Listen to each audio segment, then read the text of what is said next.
नमस्कार दोस्तों, आज बात करेंगे बीएड सेकेंड पेपर से केंद्रीय प्रवृत्ति क्या है, केंद्रीय प्रवृत्ति का मापन, मध्यमान और मध्यांक का परिभाषा, इसके उपयोग, गुण दोष को भी देखेंगे।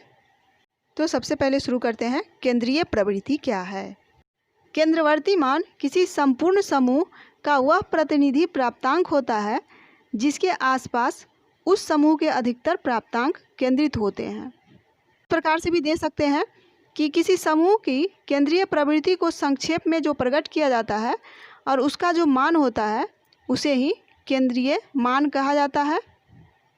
शिक्षा संबंधी समस्याओं के लिए केंद्रीय मानों का प्रयोग किया जाता है।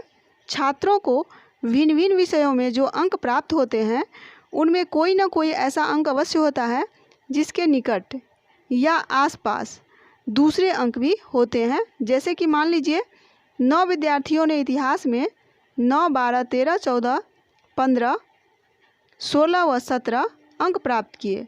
इन अंकों को देखने पर पता चलता है कि सभी अंक जो है वह 14 के आसपास है।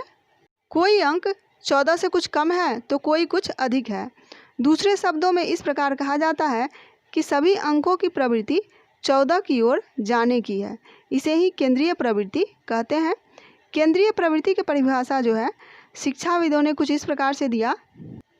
केंद्रीकरण की प्रवृत्ति के द्वारा हम बहुत सी संख्याओं में से एक ऐसी संख्या प्राप्त करते हैं जिससे संपूर्ण संख्याओं के संबंध में ज्ञान प्राप्त होता है। केंद्रीय प्रवृत्ति का उपयोग को देखें तो इसमें जो है छात्रों के प्राप्तांक जो होता है उसको तुलना करने के लिए किया जाता है। किन्हीं 2 या 2 से अधिक जो समूह होता है उसके प्राप्तांक को तुलना करने के लिए किया जाता है। शोध के क्षेत्र में कुछ परिस्थितियों में इनका प्रयोग बहुत सहायक होता है। किसी समूह का जो योग्यता होता है उसको संक्षिप्त रूप में समझने के लिए भी केंद्रीय वर्ती मानों का उपयोग किया जाता है। केंद्रीय प्रवृत्ति के प्रकार को देखें तो इसके 3 प्रकार होते हैं जिससे कि इसका मापन किया जाता है। मध्यमान, मध्यांक और बहुलक इसके प्रकार हैं। इसके द्वारा ही इसका मापन किया जाता है। अंकगणित की भाषा में जिसे औसत कहते हैं, सांख्यिकी की भाषा में उसे मध्यमान कहते हैं। मध्यमान किसी समूह के प्राप्तांकों का वह मान होता है जहां से प्राप्तांकों का विवरण 2 समान भागों में विभाजित हो जाता है, मध्यमान कहलाता है।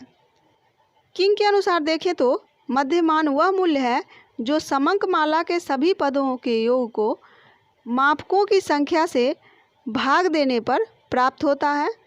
गैरेट के अनुसार मध्यमान की परिभाषा अंकों के योग को उनकी संख्या से भाग देने की तरह की जाती है।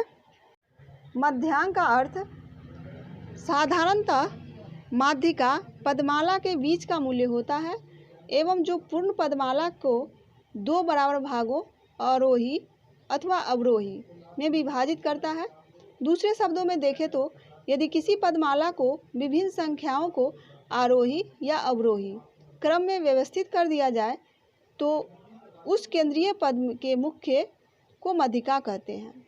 माध्यिका से पहले तथा माध्यिका के बाद ही आवृत्तियों सदा समान होती है क्योंकि यह मूल्य पूरी श्रेणी को बिल्कुल 2 बराबर भागों में विभाजित कर देता है। उदाहरण के लिए यदि घर में 5 भाइयों की लंबाई 48, 52, 63, 47, 69 इंच हो तो पाँचों को अवरोधी क्रम में व्यवस्थित कर लेंगे। इस क्रम से लंबाई 47, 48, 52, 63 तथा 69 है। इनके बीच की लंबाई यानी कि तीसरी संख्या की लंबाई 52 है जो कि माध्यिका 52 इंच लंबाई हुई। अतः 52 इंच जो है इससे 2 भाइयों की लंबाई कम और 2 भाइयों की लंबाई अधिक है।